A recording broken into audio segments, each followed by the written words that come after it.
Hello, my friends. I have got an Airbnb journey for you today. This is kind of the start of a new series, and I want you to meet Heather. She is in Eureka Springs, Arkansas, and you can find her site and all that good stuff at eurekaspringscoffee.com. She's got a really interesting journey, and she's turned a coffee house into an Airbnb as well. So watch on and check out some of these unique Airbnb stories. Don't forget to subscribe. Take care. Hi. Hi, Heather. How you doing? Good. How are you? I'm doing great. Thank you. Thank you so much for joining today. I really appreciate it.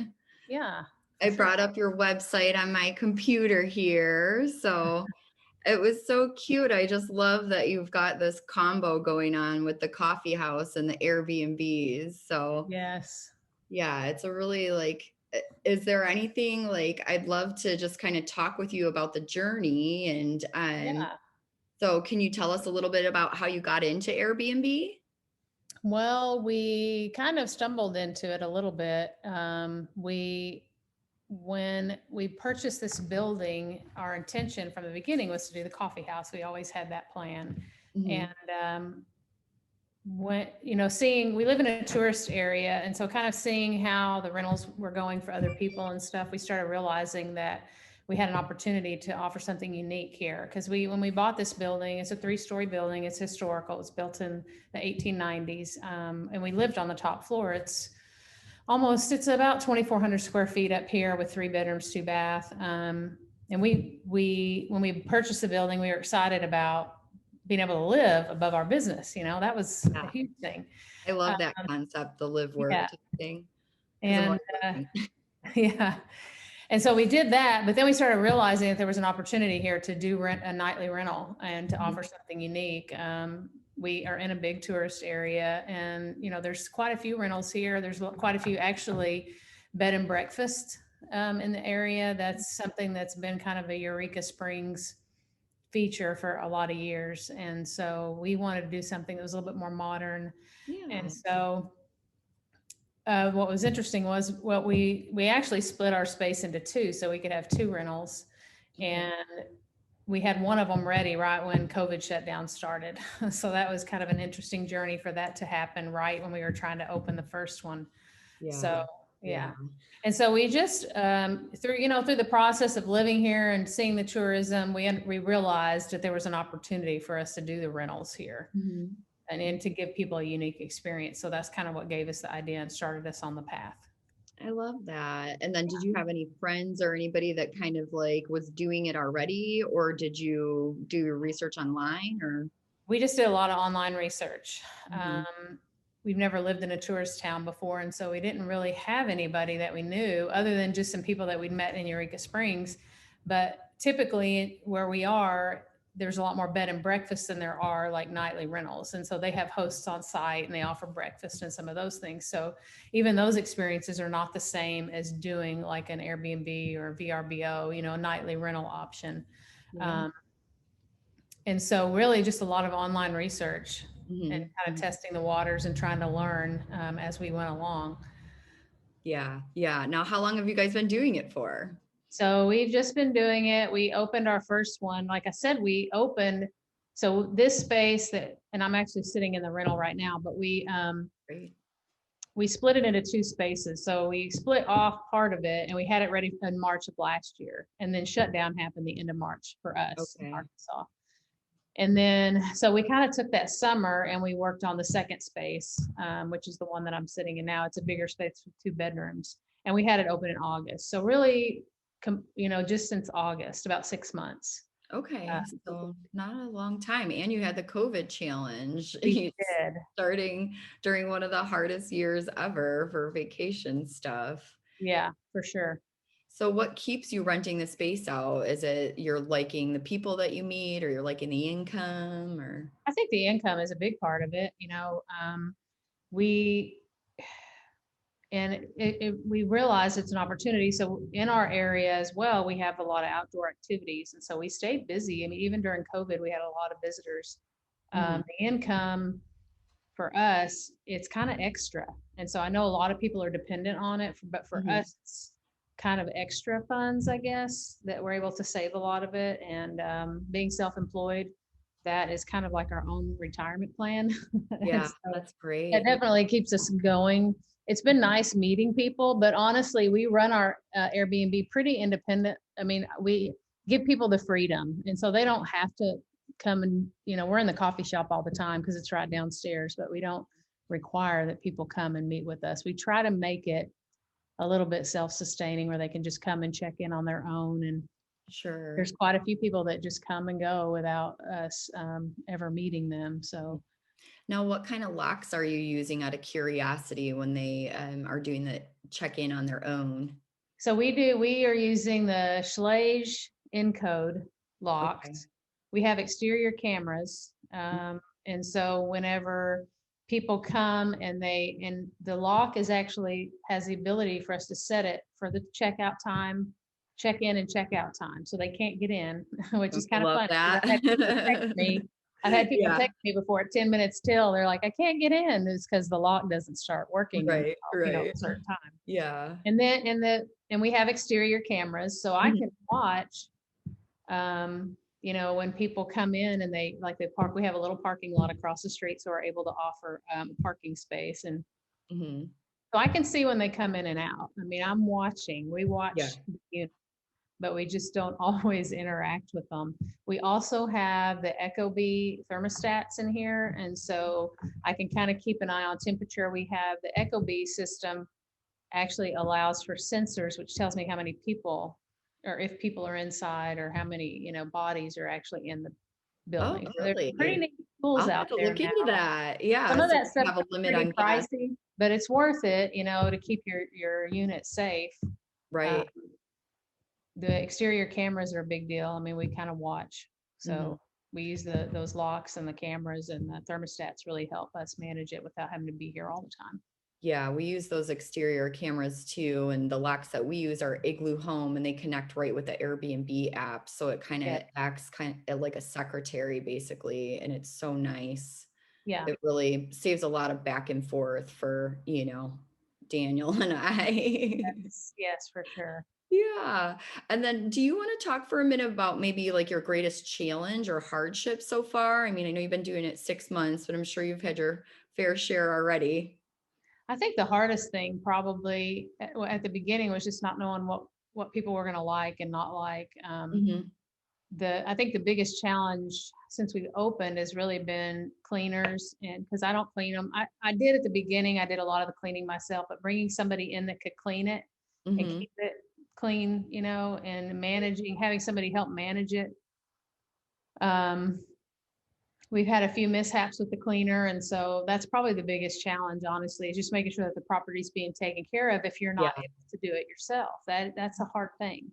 I know we've had that too. And it's just so it takes me hours to clean a property, like because it's not my wheelhouse. So I Yeah. just can't do it as quickly or as efficiently as someone else. But we've definitely had to apologize to people for just the cleaners not doing a good job and then finding the right cleaner and, sometimes just mixing up schedules and stuff like that. So that can be a challenge. Are you guys using like a service that Airbnb recommends, or did you just find people locally there in Eureka Springs? We have a girl locally that does it.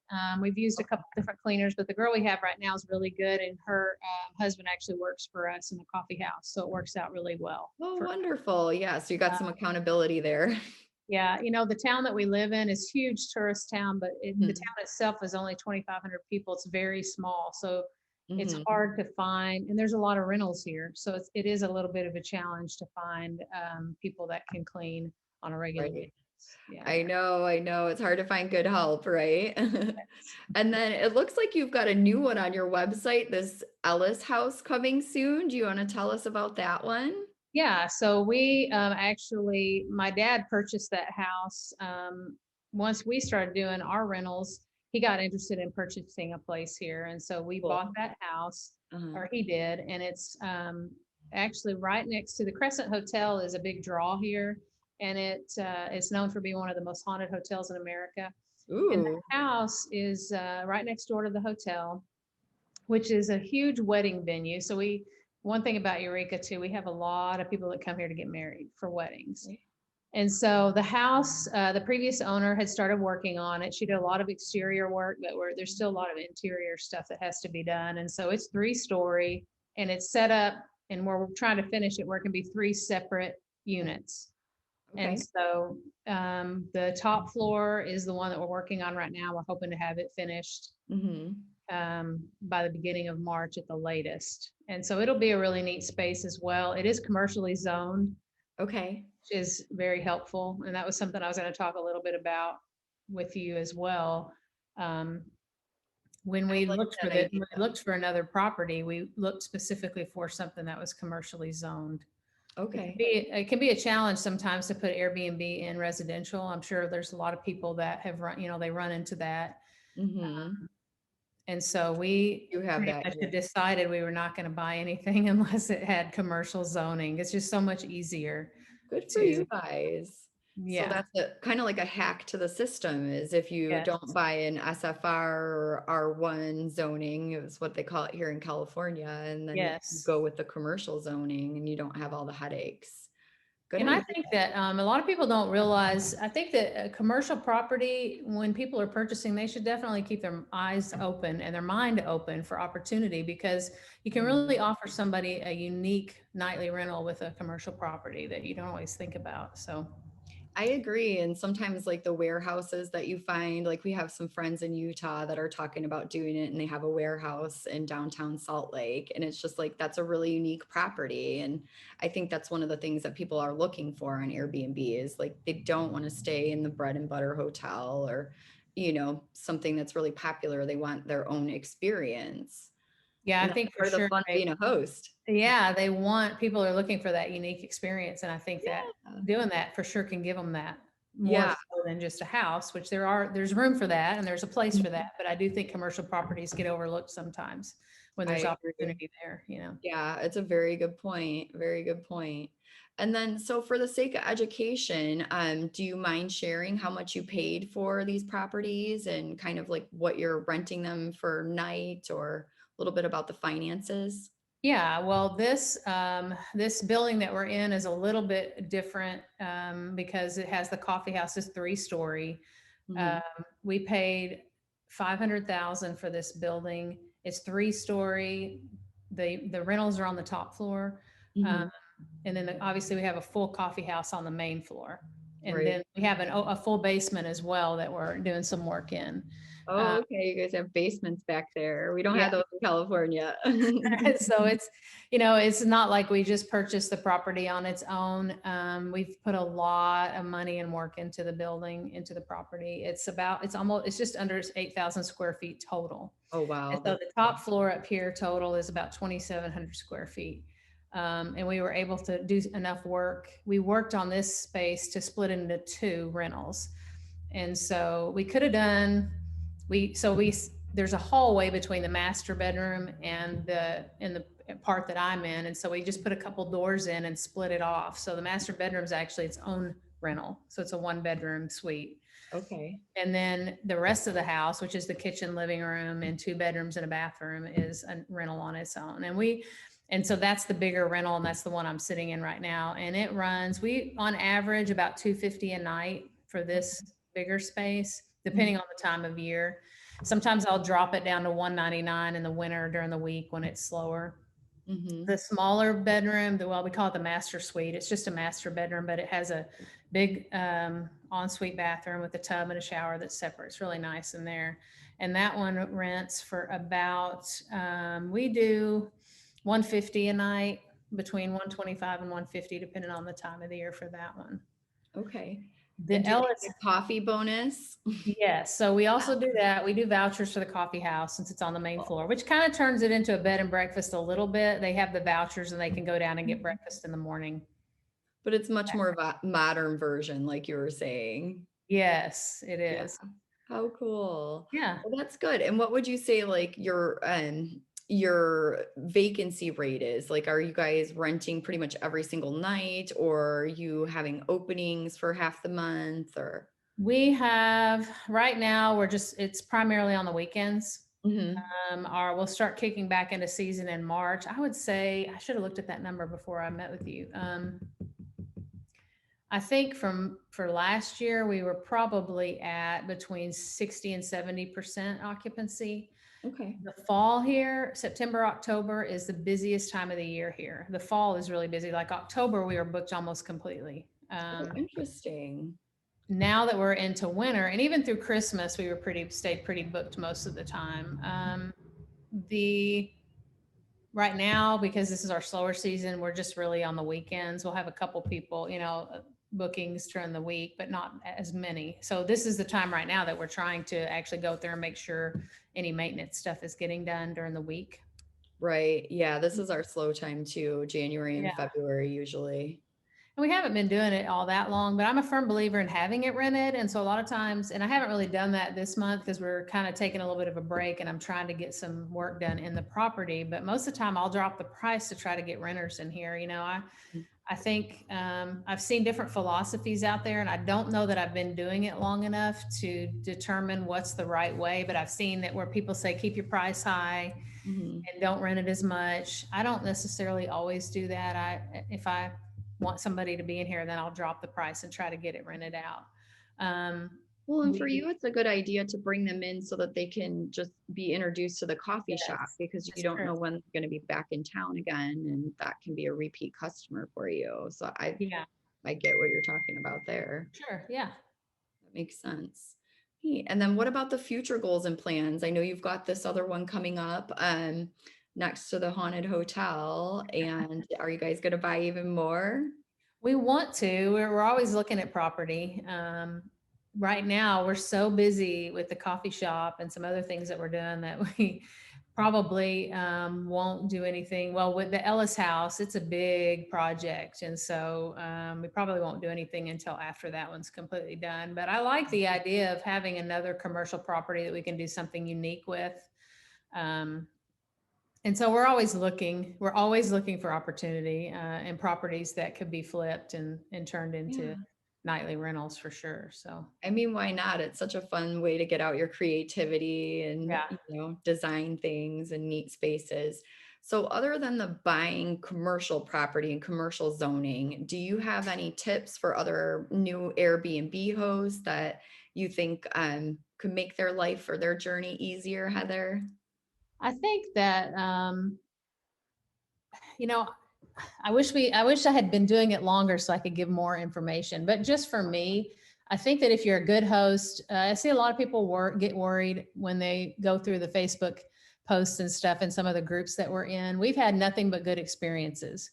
And Yeah. so I think if you work hard, if you try to make sure that your guests are taken care of, that your unit is clean, that it's not Right. cluttered, and that it's when people walk in, for me, I want them to look at it, come here and think this is better than I expected, and Yeah. that's what you want.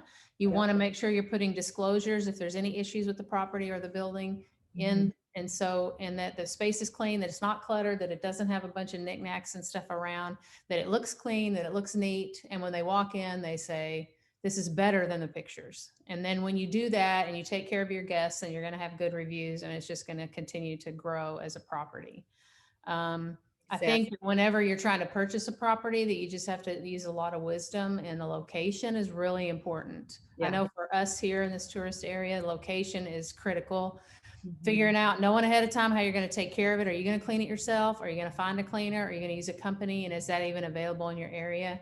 And then making sure before you purchase the property that you can do that you can do nightly rentals in Yeah. that property. Because Yeah. Or in that city. Exactly. yeah, even Mhm. in our town, which is a tourist area, we have challenges, and there's certain areas that they won't allow nightly rentals. So you have to do your homework for Right. sure before Well, purchasing. what we find in California is the tourist towns are the worst about allowing the nightly rentals because they have a lot of those tight relationships with the hotels already. And so Yes. there's, bias on the board, let's say.